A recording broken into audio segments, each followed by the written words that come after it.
이야기 좀 해볼 수 있을 것 같아요. 그러니까 젠더와 성범죄 관련한 그런 보도에 대한 그런 자성의 목소리가 너무 높은 상황입니다, 지금.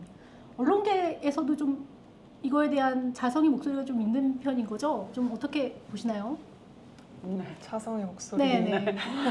없나요? 그럼 우리는 그냥 이대로 가는 건가요? 참 어려운 얘기죠. 네.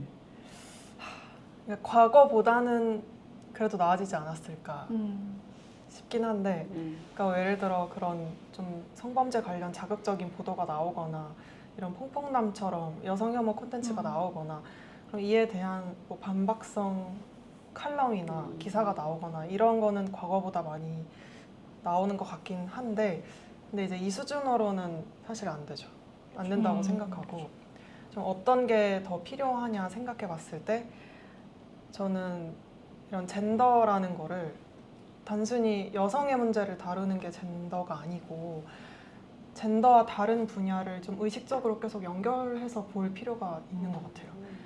그러니까 여성에 대한 차별 관련 논쟁이 벌어졌을 때는 이게 왜 차별인지 설명해 주는 거를 넘어서 언론이 이게 왜 뭐 이 시민의 민주주의와 관련된 문제이고 또 이 사안을 둘러싼 이해관계자들은 어떤 책임이 있고 어떤 책임을 져야 하고 이렇게 주제를 계속 넓혀가면서 고민을 하는 역할을 언론이 해야 된다고 생각을 하고, 사례를 제가 쓴 기사인데 제 자랑을 하려는 건 아니고 자랑하려도 됩니다. 제가 쓴 기사 중에 그 SBS 골 때리는 그녀들이라는 프로그램 있잖아요. 그러니까 여성 호평을 많이 받았죠. 네, 여성 연예인들이 이제 축구를 하는 프로그램인데, 그게 이제 여성 선수들이 스포츠를 하는 거니까 뭔가 성평등 측면에서만 많이 주목을 받아왔는데 그 시각을 넘어서서 그러니까 단순히 여성이 나온 성평등 콘텐츠여서만이 아니라 이 프로그램이 분명히 왜 스포츠 콘텐츠로서 성공할 수 있는지에 대한 요인들도 있거든요. 그리고 또 예를 들면 어떤 게 있을까요? 그러니까 이게 축구라는 거나 스포츠 자체가 원래 누가 이기고 지고가 중요하게 여겨진 측면이 있잖아요. 그래서 네 편 아니면 내 편인데 이 골대녀는 그렇지 않았다는 거죠. 그러니까 모두가 주인공이고 모든 선수가 주인공이고, 제가 이 PD님을 인터뷰를 한 적이 있었는데 그러니까 두 팀 다 내 팀 같은 게 우리 프로그램의 특징이라고 말을 하시더라고요. 맞아. 그러니까 그런 걸 이끌어낼 수 있었다는 거. 보는 이유는? 안 본 지 좀 됐어. 너무 많아져가지고. 그리고 또 요새 이제 사회적 고립이라는 단어가 화두가 많이 된 시대잖아요. 그러면서 이런 단체 스포츠가 갖는 사회적 순기능이 무엇인지도 이 프로그램을 통해서 볼 수가 있고, 또 골대녀를 교훈 삼아서 앞으로 이 미디어가 좀 이렇게 변화하는 사회 흐름이나 그런 형식 면에서도 항상 우리가 답습하던 그런 관행을 계속 하는 게 아니라 통념을 깨트리는 시도가 중요하다.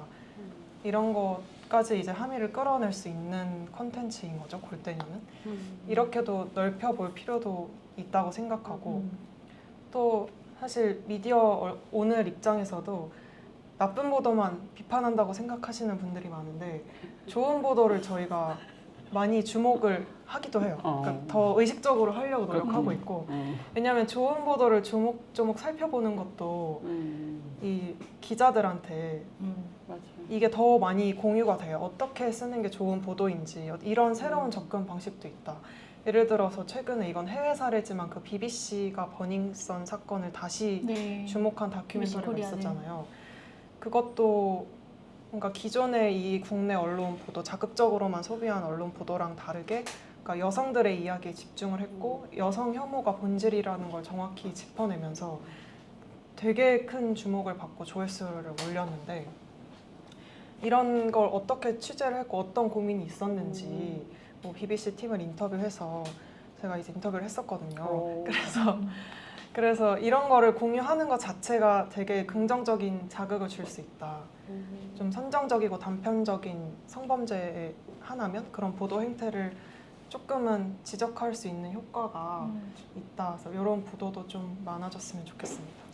맞아요. 저도 BBC 코리아에서 만든 그 다큐를 봤는데 굉장히 잘 만들었어요. 특히 이제 디지털 성범, 그러니까 그런 버니성 사태를 두고서 싸웠던 여성 기자들에 대한 인터뷰도 담겨 있고, 그리고 되게 충격적이었던 게 버니성 사태가 우리나라에서 굉장히 큰 사건이었던 거잖아요. 그런데 정준영이라는 사람이 출소하는 날 찾아간 언론사가 딱 한 군데였어요.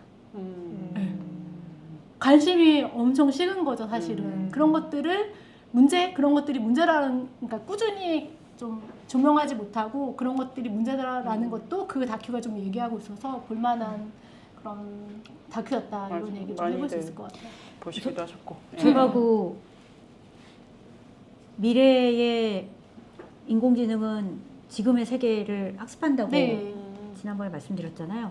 저도 약간 이제 그 어떤 여성이 어떤 텍스트나 문맥 안에 어떻게 호출이 되느냐가 굉장히 중요하다고 생각을 해요. 특히 최근에 대규모 언어 모델은 문맥을 학습하는 게 굉장히 중요한 기능이거든요. 그래서 제가 되게 좋아하는 그 인공지능에 대한 논문이 그 확률적 앵무새라고 팀리 게브루와 그 동료들이 쓰신 논문인데, 여기서는 대규모 언어 모델이 이를테면 여성 의사라는 말을 어떤 방식으로 학습하는지를 봐야 된다. 그거를 그냥 여성 의사 이렇게 학습을 하는 게 아니라 여성 의사가 어떤 문맥 안에서 얘가 자리를 하고 있고 어떻게 언급이 되고 어떤 빈도로 언급되는지를 다 학습을 하는 거고, 그래서 지금의 세계에서 여성 의사가 별로 비중이 없으면, 혹은 여성 의사가 뭔가 부정적으로만 언급이 되면 그런 부정적인 문맥과 함께 여성 의사는 묶이는 거죠. 혹은 세상에는 남성과 여성과 의사 뭐 이렇게 이제 학습이 되면 세상에는 남성과 여성이라는 두 개의 성밖에 없는 거고, 그 외에 다른 성, 소수인 성은 아예 인공지능의 세계엔 없게 되는 거예요.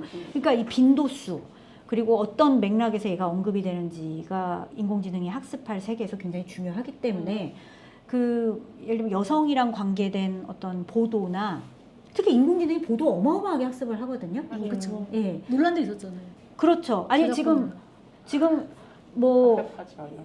인공지능의 학습이랑 관계해서 공개된 콘텐츠의 거의 대다수는 언론이죠. 네, 맞아요. 그 제가 지난번에 말씀드렸던 그 어떤 국내의 포탈들이라든지 그런 데서 이미지 검색을 했을 때 이미지 검색이 굉장히 노출적이고 성애적인 모습의 여성들의 이미지를 그 검색 결과로 보여준다 이렇게 말씀드렸잖아요.